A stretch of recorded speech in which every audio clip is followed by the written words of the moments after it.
너희가 이 모든 법도를 듣고 지켜 행하면 내 하나님 여호와께서 내 조상들에게 맹세하신 언약을 지켜 내게 인애를 베푸실 것이라.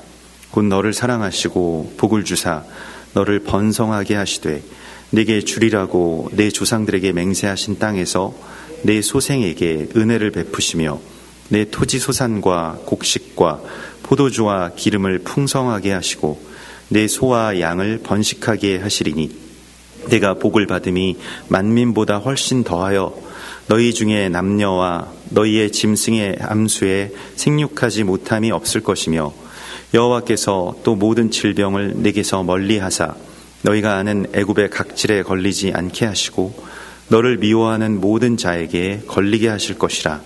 내 하나님 여호와께서 내게 넘겨주신 모든 민족을 내 눈이 긍휼히 여기지 말고 진멸하며 그들의 신을 섬기지 말라. 그것이 내게 올무가 되리라. 내가 혹시 심중에 이르기를 이 민족들이 나보다 많으니 내가 어찌 그를 쫓아낼 수 있으리요 하리라마는 그들을 두려워하지 말고 내 하나님 여호와께서 바로와 온 애굽에 행하신 것을 잘 기억하되 내 하나님 여호와께서 너를 인도하여 내실 때에 내가 본 큰 시험과 이적과 기사와 강한 손과 편 팔을 기억하라.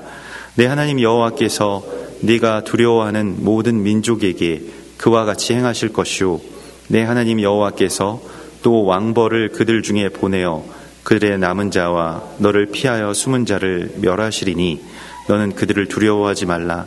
너희 하나님 여호와 곧 크고 두려운 하나님이 너희 중에 계심이니라. 내 하나님 여호와께서 이 민족들을 내 앞에서 조금씩 쫓아내시리니 너는 그들을 급히 멸하지 말라. 들짐승이 번성하여 너를 해할까 하노라. 내 하나님 여호와께서 그들을 내게 넘기시고 그들을 크게 혼란하게 하여 마침내 진멸하시고 그들의 왕들을 내 손에 넘기시리니 너는 그들의 이름을 천하에서 제하여 버리라. 너를 당할 자가 없이 내가 마침내 그들을 진멸하리라. 너는 그들이 조각한 신상들을 불사르고 그것에 입힌 은이나 금을 탐내지 말며 취하지 말라. 네가 그것으로 말미암아 올무에 걸릴까 하노니 이는 내 하나님 여호와께서 가증히 여기시는 것임이니라. 너는 가증한 것을 내 집에 들이지 말라. 너도 그것과 같이 진멸당할까 하노라. 너는 그것을 멀리하며 심히 미워하라. 그것은 진멸당할 것임이니라. 내가 오늘 명하는 모든 명령을 너희는 지켜 행하라. 그리하면 너희가 살고 번성하고 여호와께서 너희의 조상들에게 맹세하신 땅에 들어가서 그것을 차지하리라. 내 하나님 여호와께서 이 40년 동안에 내게 광야 길을 걷게 하신 것을 기억하라. 이는 너를 낮추시며 너를 시험하사 내 마음이 어떠한지 그 명령을 지키는지 지키지 않는지 알려 하심이라. 너를 낮추시며 너를 줄이게 하시며 또 너도 알지 못하며 내 조상들도 알지 못하던 만나를 내게 먹이신 것은 사람이 떡으로만 사는 것이 아니오 여호와의 입에서 나오는 모든 말씀으로 사는 줄을 네가 알게 하려 하심이니라. 이 40년 동안에 내 의복이 헤어지지 아니하였고 내 발이 부르트지 아니하였느니라. 너는 사람이 그 아들을 징계함 같이 내 하나님 여호와께서 너를 징계하시는 줄 마음에 생각하고 내 하나님 여호와의 명령을 지켜 그의 길을 따라가며 그를 경외할지니라. 내 하나님 여호와께서 너를 아름다운 땅에 이르게 하시나니 그곳은 골짜기든지 산지든지 시내와 분천과 샘이 흐르고 밀과 보리의 소산지요 포도와 무화과와 석류와 감람나무와 꿀의 소산지라. 네가 먹을 것에 모자람이 없고 네게 아무 부족함이 없는 땅이며 그 땅의 돌은 철이요 산에서는 동을 캘 것이라. 네가 먹어서 배부르고 내 하나님 여호와께서 옥토를 내게 주셨으므로 말미암아 그를 찬송하리로다. 아멘.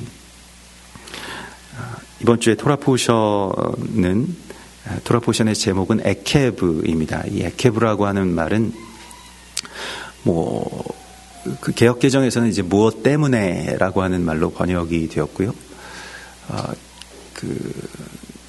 또 킹제임스 버전에 보면 만약에라고 하는 그 단어로 이렇게 번역이 되어 있습니다. 그래서 이 에케브라고 하는 이 말이 실제로는 이 히브리 성경에서 이렇게 많이 쓰이지는 않는 그러한 말씀이라고 할 수 있겠습니다. 그런 단어라고 할 수 있겠습니다. 오늘 우리가 이번 주에 만나게 되는 이 말씀 속에서 하나님께서 이 단어를 통해서 주시는 아주 큰 숨겨진 어떤 메시지가 있을 수가 있는데요. 여러분 이제 이 야곱이라고 하는 이름을 아실 것입니다. 야곱이 바로 이 에케브의 사람이죠. 그래서 야곱의 이름 자체가 이 에케브의 요드를 더하면 이제 야콥이 됩니다. 그러니까 이 야콥이 이렇게 되는데 야곱이 발꿈치를 잡은 사람이죠. 그래서 처음부터 발꿈치를 잡았다라고 하는 뜻으로 이제 이름이 야케브가 야콥이 되었습니다. 그러니까 이게 발꿈치를 잡은 사람이라고 하는 뜻이고, 원래 이 에케브의 뜻 자체가 이 발꿈치라고 하는 뜻을 갖고 있습니다. 근데 원래는 발꿈치라고 하는 뜻을 가졌는데 무엇 때문에 또는 만약에라고 하는 그러한 말로 오늘 여기에 이렇게 쓰인 것입니다. 이렇게 잘 쓰이지 않고 굉장히 드물게 쓰이는 그러한 용법이라고 할 수 있겠고요. 많은 비밀들이 숨겨져 있는 그러한 말씀입니다. 실제로 이 말씀이 선포된 요단 동편에서 이 광야 생활을 끝내고 이제 요단을 건너가서 가나안 땅에 들어가서 살아야 되는 이 광야의 두 번째 세대의 이 자녀들, 이스라엘의 자녀들은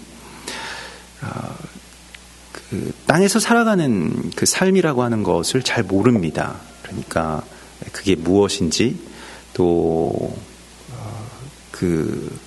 광야에서 태어나서 광야에서 자랐던 자들이기 때문에 땅에서 소산을 먹고 또 그 땅에서 정착하면서 살아가는 그런 어떤 농경이든 목축이든 아무튼 그 나라에서 살아가는, 땅에서 살아가는 그러한 방법들을 잘 알지 못하죠. 그냥 어렸을 때부터 광야에서 태어나서 광야에서 자랐던 그러한 백성들이기 때문에요. 그러하기 때문에 이 지난 40여 년 동안 이스라엘 백성들이 이제 땅에서 살아가는 법도를 완전히 다 잃어버리게 되었는데, 그것이 또한 하나님의 섭리였습니다. 그 땅은 이제 애굽 땅에서 살아가는 방식이었고요. 가나안 땅은 애굽 땅에서 살아가는 방식으로는 살아갈 수 없는 곳이기 때문에 또 다른 하나님의 법이 필요했습니다. 가나안과 애굽은 완전히 다른 곳이기 때문에 그렇습니다. 우리도 이제 이전에 우리의 어떤 삶의 전통, 또 나의 관습, 나의 취향, 성향, 이런 것들대로 이렇게 우리가 쭉 이때까지 살아왔을 것입니다. 미츠라임이라고 하는, 이 애굽이라고 하는 곳은 사방으로 둘러싸였다라고 하는 그런 뜻을 갖고 있죠. 그래서 우리가 그 방식대로 하나님의 나라를 살아가려고 하면 살아갈 수가 없습니다. 그 법으로 우리가 살아갈 수 없습니다. 그러니까 이전에 내가 어떻게 살아왔든지 이전 것이 다 지나가고 사람이 이제 거듭나야만 하나님의 나라에 들어갈 수 있다라고 주께서 말씀하십니다. 거듭나기 위한 필수 조건은 죽는 것이죠. 이전의 삶을 다 씻어내는 것이죠.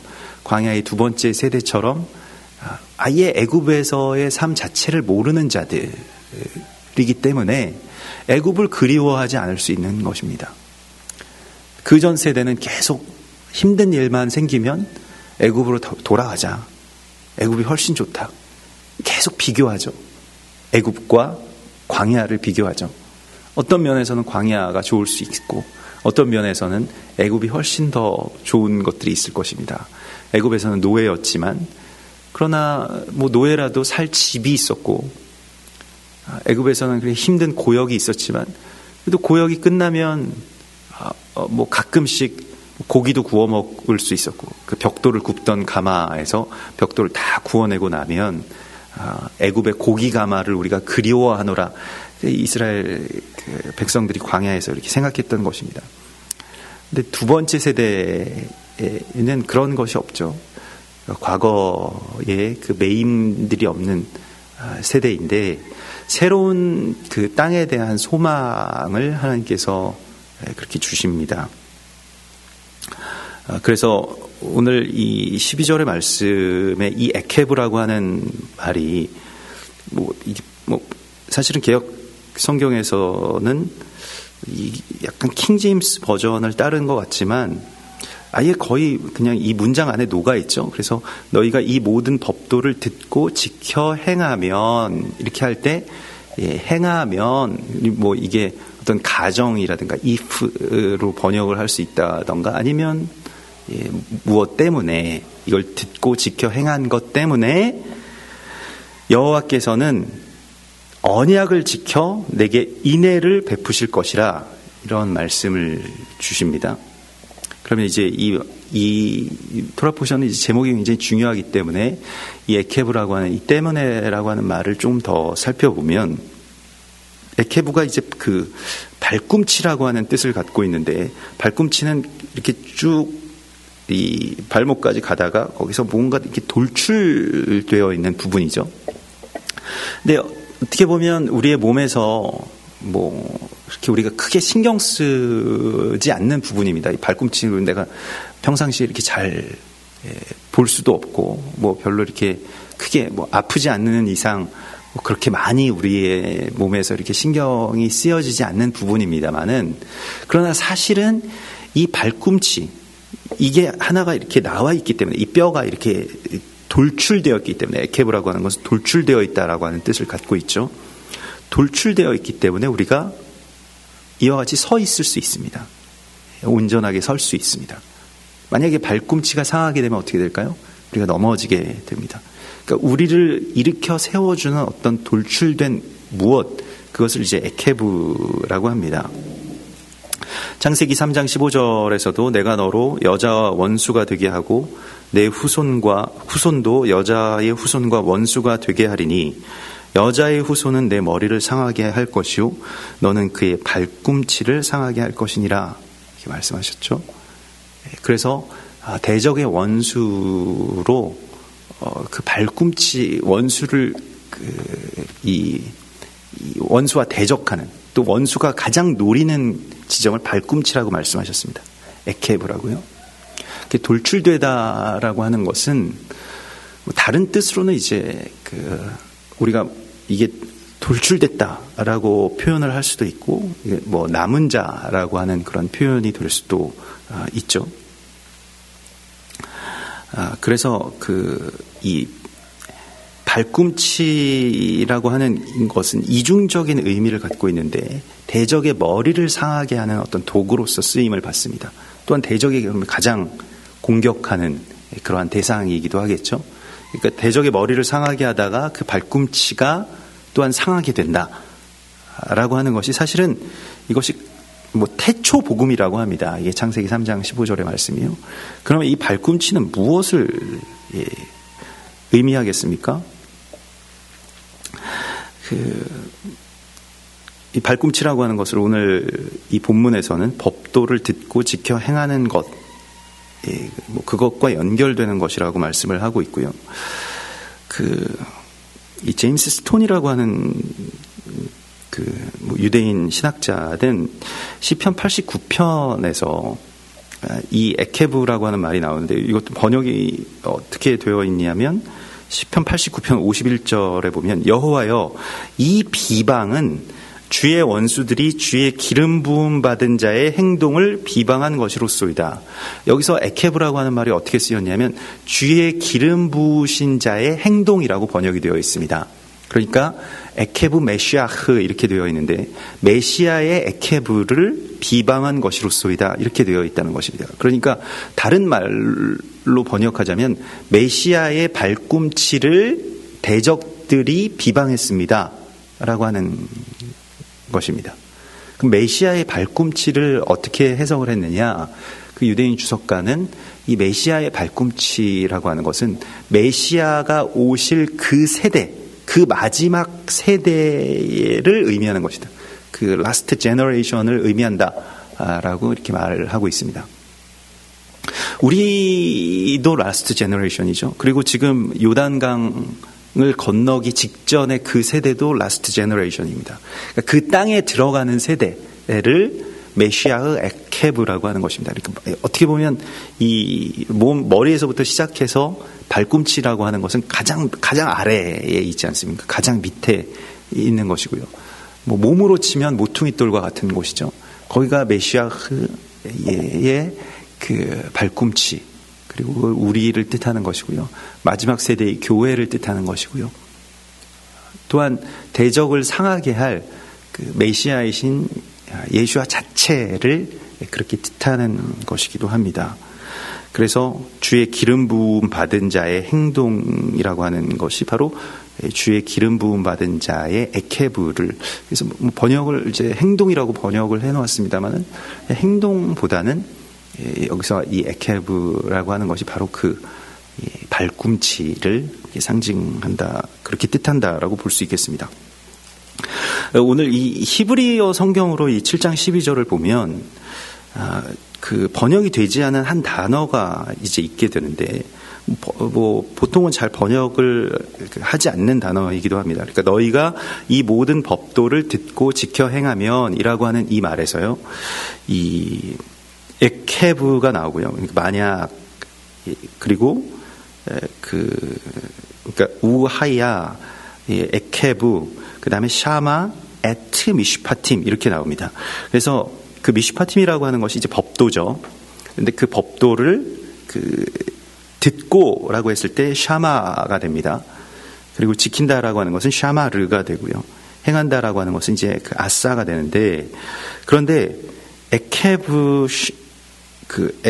샤마, 그러니까 만약 들으면 하고 뭘 듣는다고 말씀하셨냐면 법도를 들으면이라고 나오는 그 미슈파팀 바로 직전에 단어가 하나가 추가가 되었는데 번역되지 않는, 번역을 할 수도 없는 단어입니다. 에트라고 하는 단어가 추가가 되어 있습니다.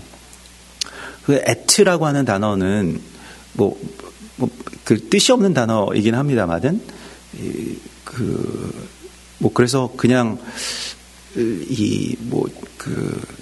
성경 주석들을 보면 그냥 영어로는 그냥 read, 그러니까 듣고 그리고 지키고 그리고 행하면 할 때에 그 에트라고 하는 그 에트가 그렇게 쓰였을 것이다라고 주석을 해놓고 있습니다만은, 사실은 그러면 이제 다 쓰여야 되는데, 그리고 그렇게 쓰인 적이 별로 없습니다. 이 에트라고 하는 단어가요. 그러니까 뭔가 이렇게 해석은 불가한데 거기에 들어가 있는 어떤 단어가 됩니다. 근데 전통적으로 이 유대인 랍비들은 이 메시아에 대한, 그러니까 예수와에 대한 그 암호처럼 이 에트라고 하는 단어를 씁니다. 이 에트가 무엇이냐면 사실 우리도 많이 쓰는 단어인데요, 알파와 오메가라고 하는 뜻입니다. 그러니까 히브리어 알파벳은 알레프에서부터 타우까지 이렇게 되어 있는데, 그 마지막 첫 번째 글자와 마지막 글자를 합쳐 놓은 것이 에트입니다. 그러니까 알파 오메가, 그게 이 라틴식 표현으로 하면요, 지금 이제 그것도 다 히브리 표현에서 나온 것이죠. 알파 오메가, 처음과 마지막이신 분이라고 하는 그런 뜻을 갖고 있고, 메시아에 대한 어떤 이 암호적인, 그러니까 코드처럼 쓰이는 그러한 단어이기도 합니다. 그러면 이제 다시 돌아가서 해석을 해보면, 너희가 이 에트가 만약에 메시아라고 하는 것을 상징한다면, 예슈아라고 하는 것을 상징한다고 한다면요, 너희가 예슈아를 들으면이라고 하는 말로도 해석할 수 있다는 것입니다. 이 코드를 해석을 하자면요, 보통은 이렇게 번역을 하진 않습니다만은, 그러나 랍비들의 주석에도 이것이 메시아에 대한 그 비밀한 메시지가 이 안에 담겨져 있다라고 말을 하죠. 조금 굉장히 이중적인, 또 어떻게 보면 감춰져 있는 그러한 메시지라고 할 수 있겠습니다. 그래서 너희가 예수아에게 들으면, 예수아를 들으면, 이게 듣는다라고 하는 것은 순종이고 또한 그 믿음의 근원이죠. 로마서 10장 17절에 그러므로 믿음은 들음에서 나며 들음은 그리스도의 말씀으로 말미암았느니라. 이 들음이라고 하는 것은 단순히 그냥 귀로 듣는 것을 의미하는 것이 아니라 이 샤마라고 하는 것은, 쉐마라고 하는 것은 다 순종이죠. 순복을 의미하는 것입니다. 메시아에게 순복하면, 예수아에게 순복하면, 그러면 내 하나님 여호와께서 내 조상들에게 맹세하신 언약을 지키실 것이다, 이렇게 말씀을 하십니다. 그래서 하나님께서 지금 우리에게 우리가 우리의 발꿈치로 대적이 우리를 상하게 해서 넘어뜨리게 하려고 하는 것에서 떠나서 우리가 온전하게 서기 위해서는 법도를 듣고 또 예수아를 듣고 또 지켜서 행한다. 그러니까 사실은 예수아에게서 듣고 법도를 지키고 그리고 행하게 된다라고 이렇게 말씀을 하십니다. 다시 이제 해석을 해보면요, 예수아에게서 우리가 복음을 듣죠. 복음을 듣고 우리가 주를 사랑하게 되면 어떻게 된다고 주님께서 말씀하셨습니까? 나를 사랑하는 자는 나의 말씀을, 율법을 지킬 것이니라, 이렇게 말씀을 하십니다. 그래서 율법을 지키는 자가 됩니다. 율법은 우리 힘으로 지킬 수 있는 것이 아닙니다. 주의 권능이 우리 가운데 임하시고 주의 사랑이 우리 가운데 오셔야만 우리가 온전하게 지킬 수가 있죠. 그렇게 되면 우리가 무엇인가가 거기에서 이제 하야라고 하는 어떤 행위가 나오게 됩니다. 어떤 열매가 나오게 되죠. 이러한 어떤 단계를 보여주시고 있습니다. 그래서 만약 예수와께 들으면 법도를 지킬 수 있게 되고 미시파팀을 지킬 수 있게 되고 그리고 우리가 무엇인가를 행할 수가 있게 된다라고 그렇게 말씀하시고 있는 것입니다. 그래서 단순히 소리를 감지하는 것이 아니라 듣게 되면 지킬 수 있고 그러면 지키게 되면 그러면 행할 수 있다라고 하는 어떤 단계들로 하나님께서 우리를 초대하시고 있습니다. 그래서 말씀이라고 하는 것이 우리에게 어떻게 보면 그냥 달고 오묘한 말씀이긴 합니다만은 때때로는 우리의 삶을 돌이키게 하는 찔림이 되어야만 되죠. 그래서 베드로와 요한이 그렇게 이 성령의 충만함을 받아서 예루살렘에서 설교했을 때 사람들이 이 말을 듣고 마음에 찔려 베드로와 다른 사도들에게 물어 이르되 형제들아 우리가 어찌할꼬 이렇게 이야기를 합니다. 그게 오늘 여기서 지킨다라고 번역이 된 그 샤마르입니다. 샤마르는 듣다라고 하는 표현도 되고요. 또 지킨다라고 하는 울타리를 치다라고 하는 것인데 그 쉐마와 샤마르가 같은 한짝이라고 할 수 있겠습니다. 듣고 지킨다라고 했을 때요. 그래서 하나님의 말씀을 우리가 들었을 때 그것이 마치 울타리같이 나를 찔러서 돌이키게 하는 어떤 역사를 하게 되죠. 예수께서 우리 가운데 주신 은혜와 같은 것입니다. 그래서 그렇게 하면 내 조상들에게 맹세하신 언약을 지켜서 내게 인애를 베푸실 것이다. 그래서 너희가 만약에 이제 결국에는 이게 계약의 마지막 결론이라고 할 수 있겠는데 이 에케브라고 하는 것은 어쩌면 그 몸의 최종 부분이기 때문에 계약에서도 이게 최종적인 어떻게 보면 결론이라고 할 수 있겠습니다. 우리가 계약서가 처음부터 이렇게 쭉 있지만 제일 중요한 부분이 어디입니까? 가장 마지막 부분일 겁니다. 이렇게 돼서 이런 계약을 맺는다라고 하는 바로 이 지점일 것인데 한마디로 이제 다 응축되어 있는 말일 텐데 그게 바로 신명기 7장 12절의 이 에케브의 말이라는 것입니다. 그러니까 계약서에서 만약 혹은 이것 때문에라고 하는 것이 다 그 앞에 말들을 다 포함하고 결론적으로는 조상들과 맺으신 언약 아브라함과 이삭과 야곱과 맺으신 바로 그 언약을 이제 오늘 지키실 것이다 이렇게 말씀을 하십니다. 그러면 우리가 해야 될 일은 예수와의 말씀을 듣고 또 지키고 행하는 것이라고 그렇게 말씀을 하시면서 쭉 이제 그 뒤에는 이제 이것을 어떻게 그러면 우리가 지킬 것인가 또 어떻게 들을 것인가 라고 하는 것에 대해서 말씀을 하십니다. 그래서 일단은 주님께서 그 번성케 하시되라고 말씀을 하시고요. 또 이 번성이라고 하는 것이 사람에게 주신 명령이자 또한 복입니다. 그래서 땅에 충만하라 라고 말씀하셨을 때요, 창세기에서 사람을 창조하시고 그게 이제 번성이죠. 하나님의 사람들이 이 땅에 충만하고 하나님의 사람들이 이 땅에 번성하는 것이 하나님의 언약의 성취입니다. 우리가 유리방황하면서 살아가는 것이 하나님의 뜻의 전부가 아니고요. 그것은 사실은 이 번성을 위해서 우리가 준비해야 되는 단계에 있는 이야기입니다. 그래서 하나님이 우리를 계속 고생시키시리라고 생각을 해서는 안 됩니다. 그 단계가 있지만 지금 그 다음 단계를 말씀을 하시고 있는데 번성하리라 이렇게 말씀을 하십니다. 너희를 번성하게 하시고 소와 양도 번식하게 하시고 은혜를 베푸셔서 풍성하게 하시고 이 단계가 온다라고 하는 것입니다. 근데 이게 먼저가 아니고 우리는 이제 이렇게 되면 이제 그 다음부터 생각을 하는데 이것은 이제 이 언약을 지킨 결과라고 말씀을 하십니다. 그러나 중요한 것은 이것을 예비해야 된다. 그러니까 이 백성들은 지금 번성이라고 하는 것을 경험해 본 적이 없는 백성들, 번성이 뭔지도 모르고요.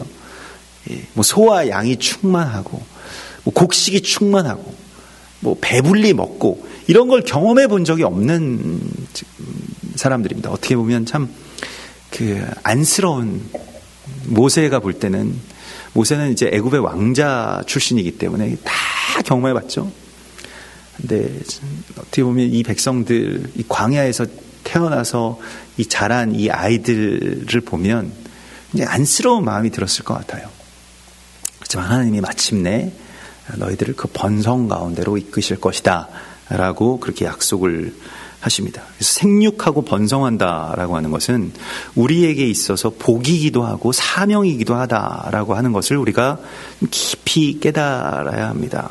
그리고 그 번성의 참된 의미와 목적이 무엇인지를 우리가 알아야 되는데 하나님의 사람들이 하나님의 말씀을 듣고 지켜 행하면서 그 땅에 충만하게 거하는 것이 실은 하나님의 본래의 뜻이라고 하는 것입니다. 하나님이 인생으로 고생하게 하심이 본심이 아니시라고 말씀을 하십니다. 예레미야 애가에서는요. 하나님의 본심은 무엇입니까? 우리가 번성하는 것입니다. 이 땅에서 이 땅을 정복하고 땅을 다스리고 하나님의 법도를 이 땅 가운데 그렇게 생수의 강과 같이 흘러보내는 사람들로 충만하게 되는 것이 하나님의 뜻이지 맨날 고생하고 고난당하고 그게 끝이 아니라는 것입니다. 그게 끝이면 우리가 너무 힘들지 않겠습니까? 그것을 끝이라고 말씀하지 않으시는 것이죠. 그리고 건강을 주십니다. 그래서 애굽의 악질에서부터 너희를 그렇게 너희가 걸리지 않게 하시고 너희를 미워하는 모든 자에게 걸리게 하실 것이다. 여기서 특별히 애굽의 악질이라고 말씀을 하고 있습니다. 미츠라임의 그 질병, 이게 그 제한하고 결박하고 노예가 되게 하는 바로 그러한 악질입니다. 이것은 물론 육적인 질병이기도 하지만 영적인 병이기도 합니다. 우리가 이것을 잘 감지해야 되는데요. 우리도 가끔 몸이 아프면 약도 먹고 쉬기도 하고 그 몸이 아프면 우리가 우리의 삶에 있어서 반응을 합니다. 그렇죠? 그러니까 내가 오들오들 떨리면 따뜻하게 몸을 하기도 하고 뭔가 어디가 상처가 나면 거기에 바르기도 하는데 영적으로 내가 병에 걸릴 수 있다라고 하는 것을 잘 우리가 알지 못하고 이것에 별로 이렇게 크게 민감하지 못합니다. 본인이 좀 잘 알지 못하는 경우도 굉장히 많이 있죠. 그래서 병을 키운다. 우리 이 몸에 있어서도 병을 키우는 경우가 있는 것처럼 이를 잘 감지를 할 수가 있어야 됩니다. 그래서 이게 어떤 분들에 따라서는 그냥 병이 그냥 지나가도록 기다리시는 분들도 있고요. 내가 특별히 조치를 하지 않고 약을 쓰지 않는 분들도 있고 어떤 분들은 이제 적극적으로 병원도 찾아가고 미리 검진도 하고 의사도 만나고 이런 분들이 있죠. 성격에 따라서 아예 아무것도 하지 않고 그냥 병을 견디도록 해야 된다라고 하는 분들도 있죠. 아이들도 아예 병원에 데려가시지 않는 분들도 있고 약이라고 하는 게 안 좋다 이렇게 말씀하시는 분들도 있지만 대체적으로는 또 일반적으로 우리가 아플 때는 또 약도 먹고 이제 그렇게 합니다. 영적으로도 이 애굽의 질병에 걸리게 되면 이 애굽의 전염병이라고 하는 것이 있죠. 우리 안에 있는 어떤 뭐 분노나 또는 뭐 공동체 안에서는 어떤 원망이나, 그러니까 항상 전염병이 있을 때를 잘 보면 사람들의 마음에 원망이라고 하는 것이 있는 것을 보게 됩니다. 그러한 것들이 영적인 어떤 질병으로서 우리 가운데 올 때 때로는 그것이 어떤 유혹이 되기도 하고요.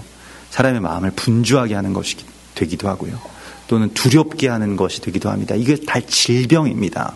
그러니까 이것이 어떻게 보면 영적인, 어떻게 보면 병원균이 우리 가운데 온 건데, 그것을 이렇게 잘 대처해야 되고, 이걸 내가 이제 영적으로 이게 뭔가 어떤 그 병균에 감염되었구나, 우리가 감염되었구나, 뭐 그런 것에 대해서 그렇게 인식할 수 있다면, 그걸 알 수 있다면 대처를 할 수 있는데요. 그냥 거기에 푹 빠져가지고 그냥 대적이 격동케 하는 것에 같이 격동하게 되고, 또 원망하게 하는 것에 같이 원망하게 되고, 분노하게 하는 것에 같이 막 분노하면서 다 이것이 나의 정당한 생각이다, 이렇게 되어버리게 되면 완전히 다 거기에 상하게 되죠. 그래서 우리가 잘 분별해야 되는 것이 있는데, 항상 우리가 이 일들에 대해서 이제 깨어 있어야 됩니다. 그래서 저도 가끔씩 이제 뭐 생각이나 아니면 상황이나 이런 것들에서 이런 낌새가 느껴질 때가 있잖아요. 내 안에 지금 이런 것들이 시작이 되었구나, 혹은 뭐 공격이 시작이 되었구나, 이게 뭐 어떤 감기처럼 이게 어떻게 보면 우리 안에서 이게 지금 다 퍼져가겠구나 라고 하는 것에 대해서 이게 느껴질 수 있도록 기도해야 됩니다. 그리고 우리는 다 지키는 자의 사명을 갖고 있죠. 창을 들고 그 집을 지키고, 마을을 지키고, 공동체를 지키고, 교회를 지키고, 나라를 지키고, 열방을 지키고, 이스라엘을 지켜야 되는 그런 사명을 가진 자입니다. 무드셀라와 같이요. 그러면 이 사명을 가진 자가 깨어 있어서 뭔가 지금 우리의 몸에 병균이 들어왔다라고 하는 것을 우리가 알고 있어야 된다라고 하는 것입니다. 모르면 그냥 다 당하게 되는 것이죠. 그래서 주님께서는 이제 이러한 것에 걸리지 않게, 그러니까 애굽의 질병에 걸리지 않기 위해서는 어떻게 하냐면 그 민족을 진멸하라. 그러니까 그 올무에 걸리지 않도록 하라. 올무에 걸리지 않기 위해서는 올무를 막 피해 다니고, 이건 나쁜 거야, 이거는 악한 거야, 뭐 이래서는 걸릴 수밖에 없습니다. 피할 그 자리에 올무를 놓거든요, 대적은요. 그러니까 잘 보십시오. 뭐 세상에서도 뭘 단속한다는 분들, 뭐에 대해서 비방하는 분들이 항상 거기에 걸려 넘어집니다. 그러니까 뭐 전에 미국에서 무슨 그 성매매에 대해서 단속하던 그 특별 검사가 실제로 보니까 그의 삶에 있어서는 막 굉장히 많은 어떤 그 성매매를 행하고 있더라, 매춘을 행하고 있더라, 이런 걸 본 적이 있습니다. 우리나라에서도 뭐 이거 하면 안 된다라고 하는 분들이 자기들은 그걸 하고 있는 것을, 실제로 그 단속의 어떤 총괄 책임자인 분이 실제로 뭐 그 일들을 하고 있는 것들을 자주 보게 됩니다. 안 된다라고 머리는 생각하는데 계속 거기에 접촉하다 보면 그걸 하게 된다라고 하는 것이 굉장히 역설적이고 아이러니한 이야기인데, 그렇게는 우리가 죄를 쫓아낼 수 없다라고 하는 것을 우리가 알아야 됩니다. 사실은 이스라엘 백성들에게 있어서도 율법을 지키지 못하는 것이 굉장히 그들에게는 좀 두려움입니다. 우리가 율법을 지킬 수 없다라고 하는 것이요. 그러니까 그래서 율법을 지킬 수 없게 하는 것들에 대해서 굉장히 민감하죠. 예수야 시대에도 바리새인들이 막 예수님께 찾아가서 당신 왜 율법을 안 지키냐, 당신 왜 안식일을 안 지키냐, 막 분노하고 그러잖아요. 자기들이 그냥 잘 지키면 되는데 남이 안 지키는 것이 우리에게도 이게 올 수 있다라고 하는 것 때문에 굉장히 그것에 대해서 민감하게 반응. 지금도 이스라엘에 가서 유대인 호텔에 머물면 한국인들 가면 굉장히 성난 얼굴로 한 랍비가, 그 호텔 랍비들이 있거든요. 검은 옷을 입으신 그 랍비가 나와서 너희 한국인들 왔으니까 잘 들어라, 경고하는데 이상한 음식 꺼내놓고 식당에서 먹지 말아라, 꼭 얘기합니다. 한국인들은 정말 그런 것이 골치 아프다 막 이렇게 얘기하면서 뭐 라면이든 뭐 김치든 뭐든 다 싸워서 이제 식당에다가 우리가 쫙 펼쳐놓고 이제 드시니까요.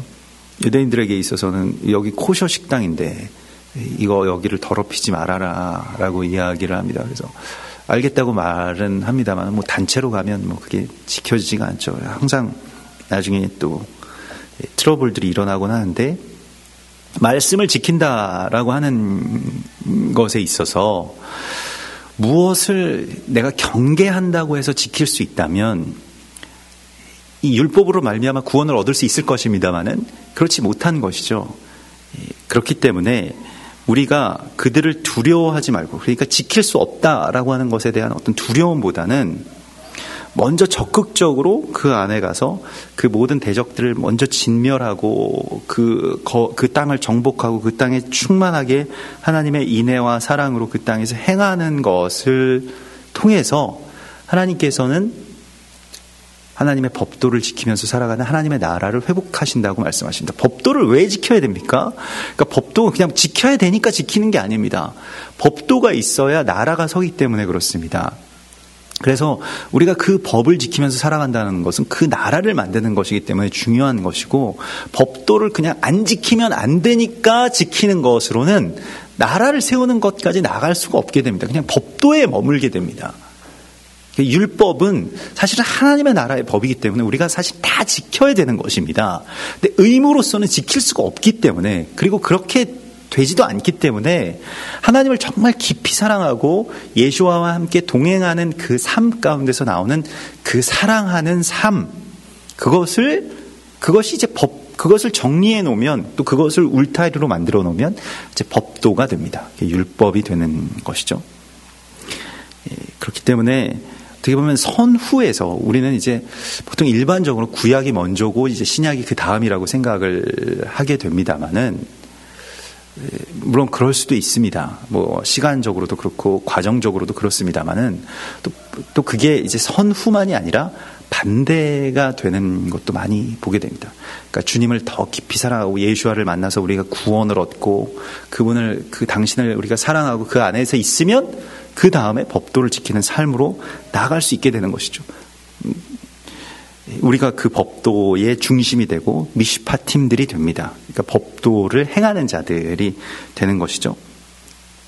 그렇게 되면 이제 너희는 그들을, 이제 하나님께서 말씀하시는 것이 여기서 이제 특별히 그 땅에 들어갈 때 있어서 우리가 주의해야 되는 것 가운데 중심적인 것이 두려워하지 말라라고 하는 말씀입니다. 그래서 너는 그들을 두려워하지 말라. 사실은 이번 주에 이 토라 포션에서 이 두려움이라고 하는 단어, 그 개념을 만나게 되는데, 우리가 두려워하는 것이 있고 또 하나님이 또 두려워하시는 것이 있습니다. 오늘은 이제 우리가 두려워하게 되는 것인데, 그 땅의 백성들을 두려워하지 말라라고 말씀하십니다. 그럼 어떻게 하면 우리가 두려워하지 않게 될 수 있을까요? 오늘 여기에서는 그들을 두려워하지 않게 되는 것이 오늘 18절의 말씀에서, 17절과 18절의 말씀에서 갑자기 우리가 생각을 해보면 그 정탐꾼들이 정탐했던 것처럼 이렇게 큰 성읍과 여기 있는 이 거인들을 우리가 어떻게 쫓아낼 수 있지? 이렇게 생각이 어떻게 보면 현실을 직시할 수 있게 되고 자각할 수 있게 된다는 것입니다. 그런데 18절에 보면 그들을 두려워하지 말고 내 하나님 여호와께서 바로와 온 애굽에 행하신 것을 잘 기억하라, 이렇게 말씀을 하십니다. 여기서 계속해서 말씀하시는 것은 기억하라, 하나님이 행하신 일을 기억하라 말씀을 하십니다. 그래서 여기서 기억하다라고 하는 것이 이제 자카르이죠. 자카르는 여러 번 나눈 그 단어입니다만은 기억하다, 새기다라고 하는 뜻과 동시에 신약에서는 그것을 나를 기념하라라고 할 때에 쓰인 단어이고요. 말라기서에서는 짐승의 수컷이 너희에게 있으되 그 서원하는 일에 흠 있는 것으로 속여 내게 드리는 자는 저주를 받으리니 할 때 그 수컷, 남자가 되다, 수컷이 되다라고 하는 뜻입니다. 그러니까 여자가 남자가 되다 이런 뜻이 중성화 된다 이런 뜻이 아니고요. 이게 남자가 된다라고 하는 것은 너는 그에게서부터 나왔으니 그와 연합하여 둘이 연합하여 하나가 될지니라 하는 말씀이고요. 이 연합의 말씀은 교회가 또 하나님의 사람이 그리스도 예수와 연합한다라고 하는 것을 말합니다. 이 기억이라고 하는 것은 단순히 과거의 일을 떠올린다라고 하는 것이 아니라 그리스도 예수와 그의 행하신 일과 내가 연합하는 것입니다. 내 삶에 예수와의 이야기가 새겨지는 것을 기억이라고 이렇게 번역을 했습니다만 자카르라고 하는 것입니다. 이걸 나를 기념하라. 이 잔을 마실 때마다, 이 떡을 뗄 때마다 나를 기념하라 라고 할 때는 그냥 주님 우리를 위해서 죽으셨죠. 이거 기억하고 이게 카톨릭에서 만들어 놓은 이 예전이라고 하는 이 예배에 어떻게 보면 카톨릭은 이게 다 중심인데요. 작은 떡 하나 먹고 우리 죄가 사해졌습니다. 이거 아니라고 하는 것입니다. 그리스도 예수와의 삶과 나의 삶이 연합된 것을 기념이라고 이야기를 하시고 그게 자카르인데 그 수컷을 드리지 않고 흠 있는 것으로 나에게 드렸다. 우리의 삶에 있어서 그냥 그것으로 하나님의 나라로 들어갈 수 있는 것이 아닙니다. 그래서 우리가 두려워하지 않을 수 있는 이유는 주께서 행하신 그 모든 일들이 그때만 있었던 일이 아니라 기억한다는 것은요. 지금 오늘 우리와 나에게 일어날 일임을 우리가 믿고 그리고 그대로 행하는 것입니다. 출애굽의 기적은 그 수천 년 전에 이스라엘 백성들에게만 있었던 것이 아니라 바로 오늘 우리의 삶 가운데 일어나는 일입니다. 나를 둘러싸고 있고 나를 놓고 안 내보내주는 그 바로와 그 애굽의 미스라임에서부터 떠나오는 이야기입니다.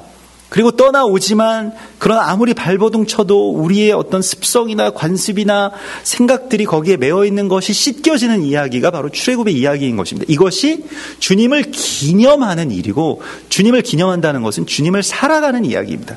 예수와를 살아가야만 두려움 가운데서 빠져나올 수 있다라고 주께서 말씀을 하십니다. 그러면서 그 민족들을 주님께서 쫓아내시긴 할 텐데 그냥 완전히 우르르 가면 확 다 정리되어 있고 이러한 것이 아니라 조금씩 주님이 쫓아내시겠다. 그러면서 너희가 쫓아낼 수 없을 때에는 왕벌을 보내시겠다. 이게 짜르아라고 하는데요.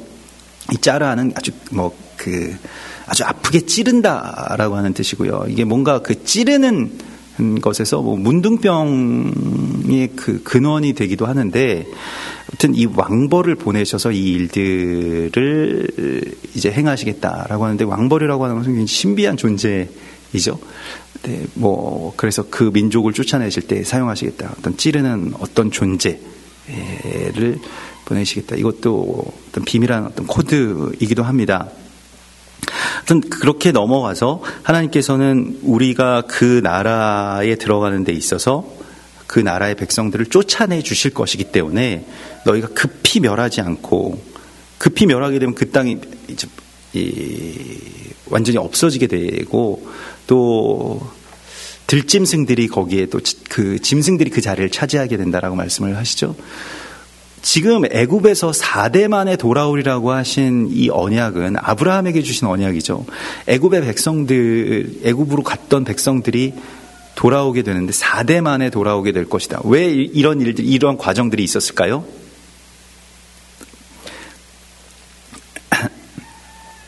이 땅을 하나님의 땅으로 만들어야 되는데, 가나안 땅을요. 근데 가나안 땅에 가나안 족속이 아직 번성하고 죄악이 아직 다 퍼지지 않았기 때문이라고까지 말씀을 하십니다. 왜냐하면 이 땅을 완전히 다 정리하실 때에는 하나님께서 이 하나님의 어떻게 보면 섭리라고 할 수 있겠는데요.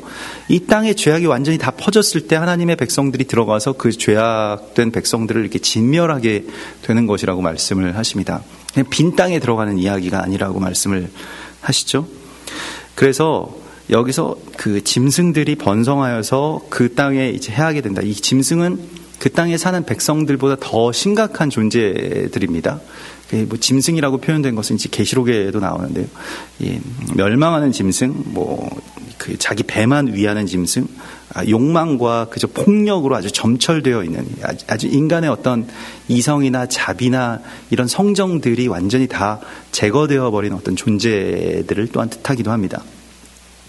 그래서 신명기 8장 오늘 이 말씀에 그 광야에 대한, 그리고 너희는 기억해야 되는데 광야를 또 기억하라고 말씀을 하시죠. 8장 2절에 보면요. 광야의 길을 걷게 하신 것을 기억하라.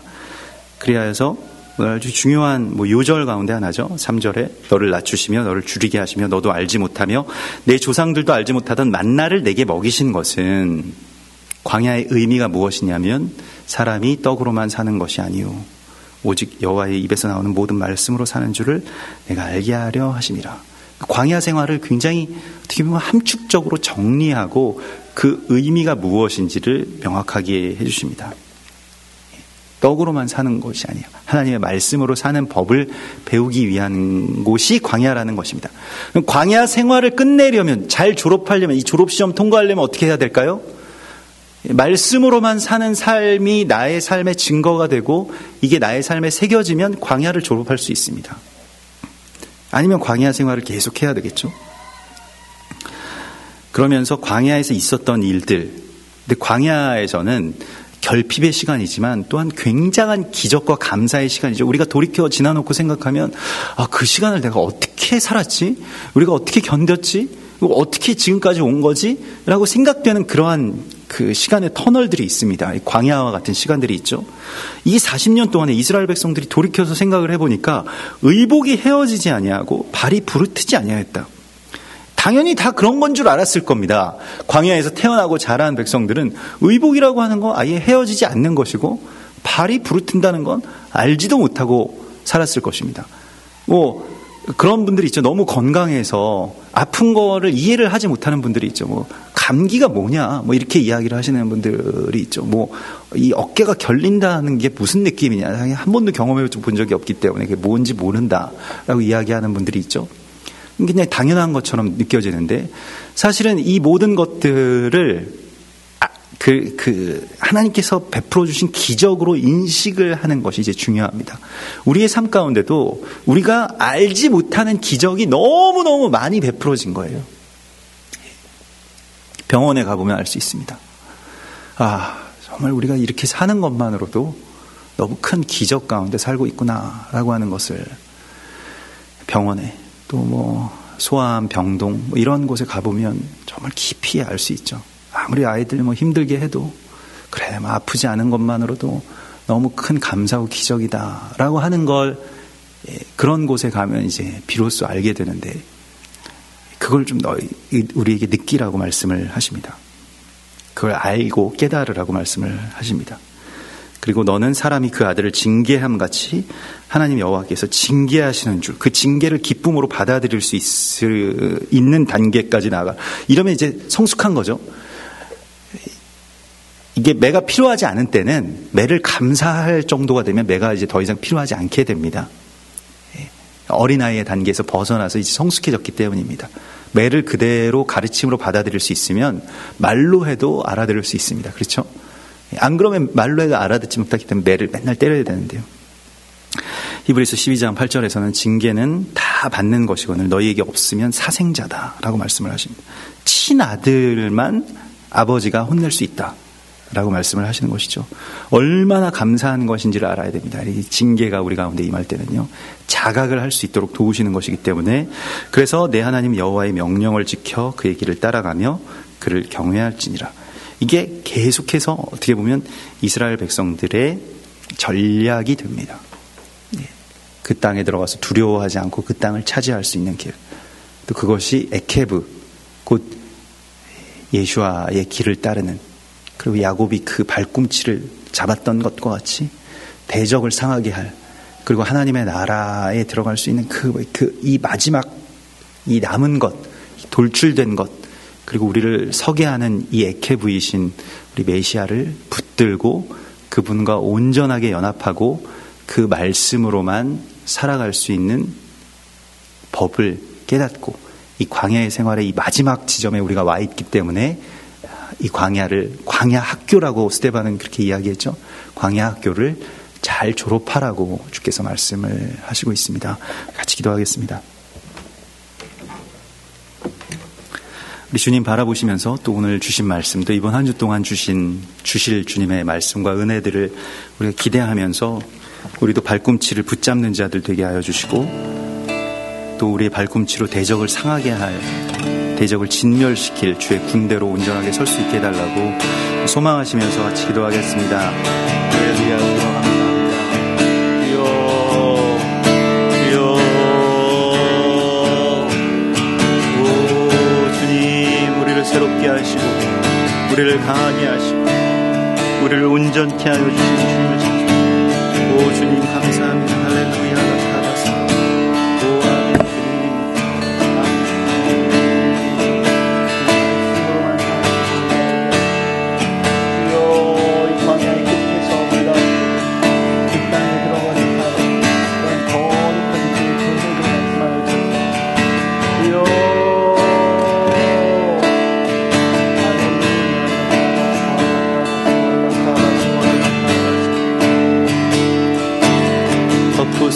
새롭게 하소서.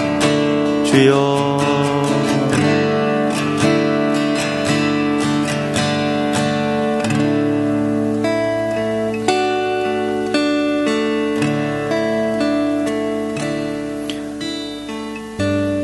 오 주님, 우리들 참으로 주께서 사랑하여 주셔서 이날 이때까지 또 광야의 길들을 견디게 하시고 또 우리 의복이 헤어지지 않게 하시고 또 발이 부르트지 않게 보호하여 주신 주님의 은혜를 찬송합니다. 우리가 미처 깨닫지 못하고 알지도 못했던 주님 베풀어 주신 많은 이적과 기사, 은혜와 사랑의 이야기들을 오늘 우리가 알게 하시고 이제는 우리가 세상의 재물이나 다른 것들로 살아가는 것이 아닌 오직 주님의 말씀으로 살아가는 법을 온전히 우리의 삶 속에 새기게 하여 주시옵소서. 그리스도 예수와의 삶이 우리 안에 온전히 연합되어져서 우리가 주를 기념하며 주를 증거하며 살아갈 수 있는 자들 되게 하여 주시고 나의 삶에 새겨주신 예수와의 이야기와 사랑이 내 안에서 온전한 행함으로 흘러나오게 하여 주시옵소서. 주님을 기대하고 찬송하오며 다시 오실 예수와 메시아의 이름으로 감사하며 기도드리옵나이다. 아멘. 하늘에 계신 우리 아버지시여, 이름이 거룩히 여김을 받으시오며 나라의 임하옵시며 뜻이 하늘에서 이룬 것 같이 땅에서도 이루어지이다. 오늘날 우리에게 일용할 양식을 주옵시고 우리가 우리에게 죄 지은 자를 사하여 준 것 같이 우리 죄를 사하여 주옵시고 우리를 시험에 들게 하지 마옵시고 다만 악에서 구하옵소서. 대개 나라와 권세와 영광이 아버지께 영원히 있사옵나이다. 아멘.